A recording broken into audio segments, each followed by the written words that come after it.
Il y a une rencontre assez incroyable que vous racontez dans le livre, c'est celle avec Thierry Leluron. Vous allez nous raconter cette soirée parce que ça n'a pas toujours été le grand amour avec Thierry Leluron. Hein. Oh, j'ai cité ça comme anecdote, c'était à l'époque où je picolais parce que aujourd'hui je prends rien du tout. C'est-à-dire que je suis assez rare dans ce métier quand même. J'ai 61 piges, je prends pas alcool, ni drogue, ni tranquillisant. Hein tu parles pas, t'es pas très bavard, hein, Patrick. Si, très. Non, globalement. C'est la seule cam que j'ai. Non, comme vous. Non, mais il me demandait sur Thierry, c'était l'époque où je picolais pas mal. Et puis lui aussi, d'ailleurs, on se parlait de loin, on était en concurrence. C'était un peu comme Gérard et Canteloup aujourd'hui, tu vois, à l'époque. Ouais.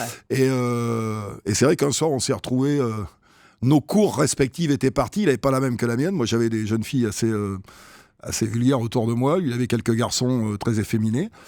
Et puis, on s'est parlé de loin, on s'est rentré dans la gueule, et puis on a commencé à parler un peu plus de nos solitudes respectives. Là, il m'a dit qu'il avait le sida, qu'il allait en mourir. On s'est embrassé sur la bouche, mais c'était pas un baiser d'homo, c'était un baiser comme celui qu'avait fait Clémentine Sélarié, tu vois. Et on a levé notre verre à celui qui allait mourir le premier, parce qu'on y allait tous les deux de toute façon. Et c'est lui qui a gagné, voilà, hélas. Et moi, j'ai arrêté l'alcool un an après. Sinon, je serais mort, moi aussi.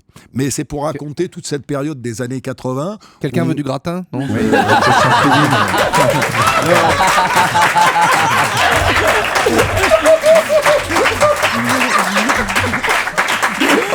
T'es capable de lancer là-dessus. Le commandeur, ça rigole. T'es capable de lancer là-dessus aussi. Mais c'est pour ça qu'on l'aime aussi, commandeur. Bah voilà.